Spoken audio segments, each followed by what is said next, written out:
This film reeks of atmosphere. You really feel, the one thing it has in common with Chinatown, which everybody's going to say, is you feel like you could live in the thing.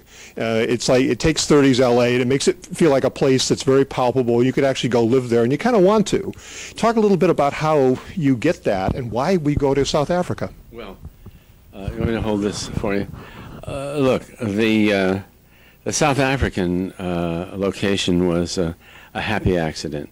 It took place because the Los Angeles that was extant, the bits and pieces of it that were extant around the time of Chinatown, which allowed us to create a Los Angeles some 36 or 7 years earlier, by 2000 was really not there anymore. There was nothing left to speak of. It would have been almost impossible to put it together. There was certainly no downtown Los Angeles, not even a whisper of it. And so, and then there was the problem of the financing of the film. Very tough to get it financed. South Africa was advanced as a place that wanted film, and that was economically much, much more feasible for us. At the time, the rand was 12-1. But unfortunately, nobody had the foresight to buy the rand, and the dollar plummeted. And by the time we started shooting, it was 6-1, so we lost half of our budget. I had to scramble to make that up. But the other part of it was that, well, partly because of the financial feasibility of it, it was unexpectedly like Los Angeles of the 30s in those places that we chose. You know, the Laguna Beach setting. It was more like Laguna before it had been developed than Laguna is now. It really even had ice plant on the ground. The city that we built, which we couldn't have begun to afford building in Los Angeles, we found 2 football fields in the center of Cape Town, put down stakes, and built Bunker Hill, and put down the streets. Built the red car, and I love the streetcar. yeah, and had probably a much better Los Angeles in South Africa than we ever could have begun to have had in Los Angeles. How do you get your cast? How does that come together? Well, fortuitously. Not to say capriciously, but I mean, certainly not capricious in the sense of wanting the choices. Actually, the first person that I went to that ended up in this cast was Selma. About the time that Johnny Depp and I were trying to do it, '93. Selma read it and was very worried about it and basically turned it down because she did not want to be part of a film that was going to typecast her as a Latina when she was trying to get crossover roles. And she said, it was very hard for me. But we couldn't get the film financed. In any case, years went by, and this Irish kid who was unknown had his agent call me, and he showed up on my doorstep. I was going to come there for half an hour, and stayed for the day and into the night. And my family was there, and he was positively magnetic, and looked very Italian. And without reading him, I made up my mind that because of kind of the charm, the volatility of the guy, you know, I could see in him somebody who could play a writer who would be a manic depressive, who would be black, dark moods, and then full of himself. And the only problem, which wasn't evident then, that subsequently was something to contend with, was that the character of Bandini is sexually inexperienced. The public perception, with some justification, of Colin is not that, and Colin, but Selma, 8 years later, after she'd done Frida, had read reread the script and said, "You know, I can't imagine why I didn't want to do it the first time." Although I reminded her, but she came aboard. Colin, in the interim, became a movie star, and we were able to get the financing.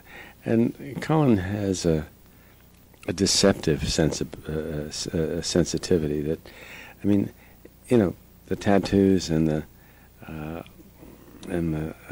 language are in effect an outer skin that is covering a level of serious sensitivity to things. I mean, he's kind of a mama's boy.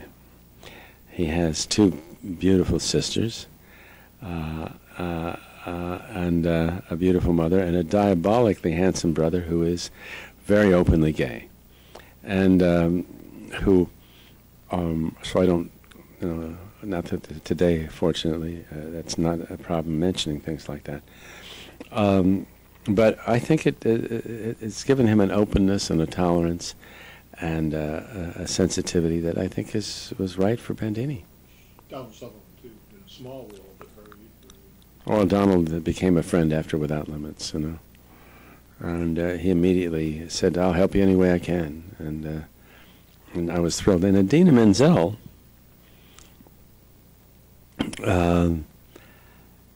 I was going to New York, and I can't remember why, but in going there, I was listening to NPR, and some writer was talking about a book he'd written called Wicked, and that it was now on Broadway, and it was a prequel to The Wizard of Oz. And I thought, well, Wizard of Oz, my 12-year-old daughter, that's something to take her to. And so I went to see Wicked, which just was an overwhelming theatrical experience, at least in New York and on Broadway. And the girl who played the Wicked Witch of the East, I guess, was, you know, and all in green was Idina Menzel. And the combination of imposing ferocity and heartbreaking vulnerability really commended itself to me. And I thought, I wonder what she looks like with that green makeup off. I went backstage and I met her. And from that moment on, I felt that she was right for Vera, the Jewish housekeeper from Long Beach. And interestingly enough, Idina got her start in showbiz by singing at bar mitzvahs and Jewish weddings. And she has that kind of heart that really gets you. There's a point that my audience may pick up on. I want to clarify if it's true or not. Is Donald Sutherland's character having sex with a milkman?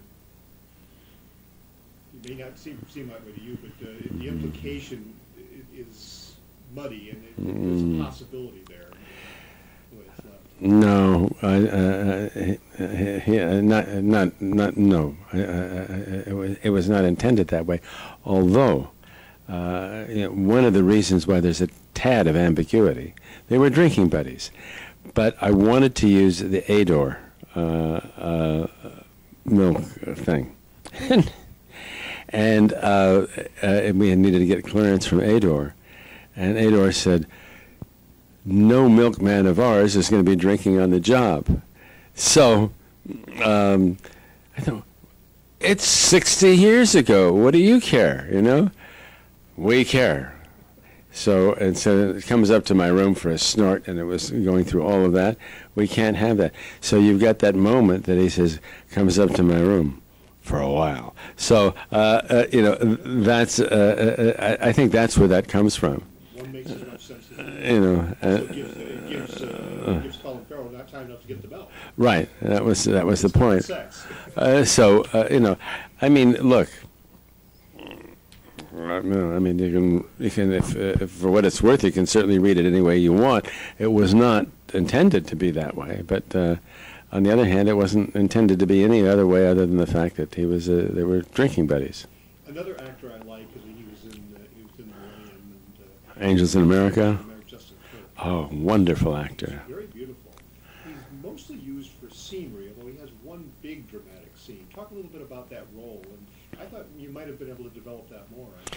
Well, I would, in a way, I would like to have, but there's only so much time that you have with the movie, and I would like to have done more with it, but because he's so good.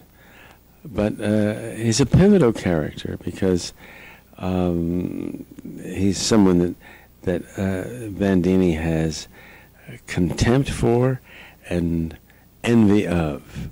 His experience with women and with life, which is what Bandini feels he doesn't have. And so that scene where he comes to him and says, you give me advice about your writing, and maybe I can give you a little advice about Camilla. That's a scene that triggers. I mean, when in the end of that scene, when Justin says, "And by the way, amigo, Camilla's a pony who's worth the ride."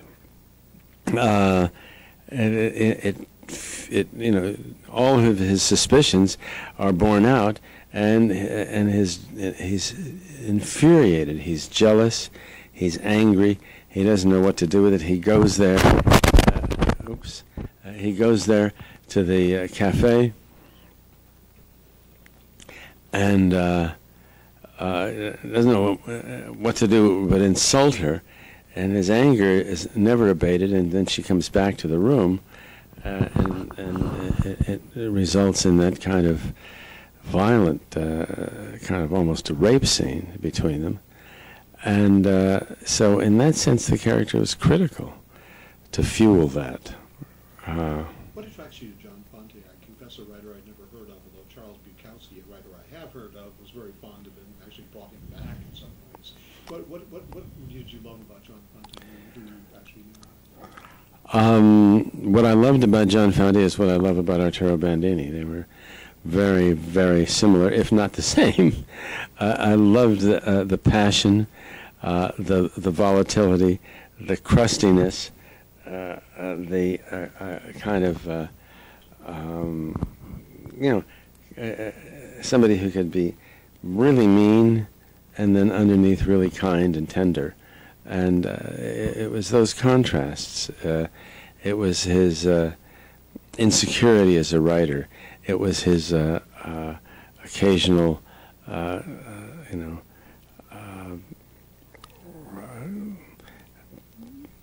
inflated sense of himself that suddenly would plummet. He was a classic manic depressive. His insecurities, his self-absorption, his narcissism. He was a writer. What can I say? So how can you not identify with that? Got to talk about personal best. We're talking for a gay paper.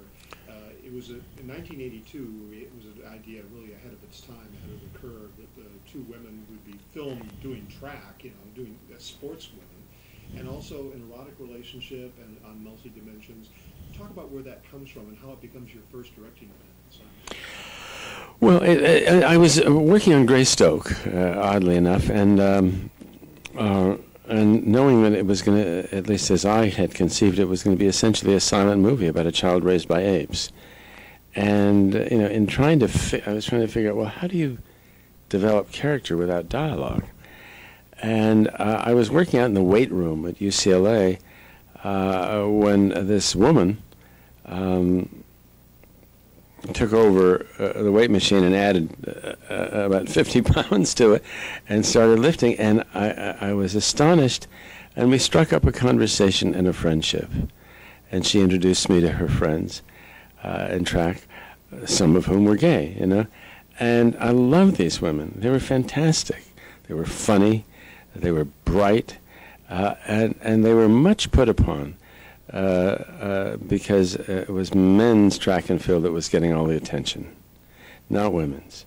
And then they had the disadvantage also of the gayness, which was more of a taboo then.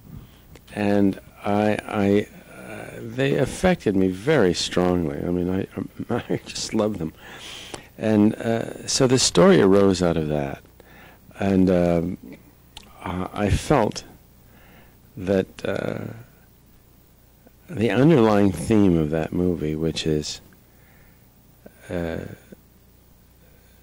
not just simply about two gay women, or the sensational aspect of that, certainly then, but how do you compete against someone you love?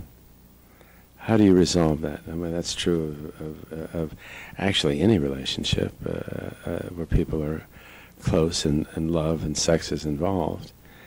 And I thought it was, visually exciting to see them, see athletes really performing, and then wrestling with that problem. And the answer, of course, is you don't compete against someone you love. You compete against yourself. I want to ask you, he's coming really back into high repute. You had the fortune of working back-to-back with Hal Ashby and Roman Polanski. Contrast them as directors. They both left a big mark, and Roman Polanski still does. But Hal Ashby is forgotten for a while. Now some of his films in the 70s and 80s are really quite beloved and given their proper appreciation. Well, I did 2 films with Hal. Well, 3 really, but I mean, the 2 that stick out in my mind are Last Detail and Shampoo.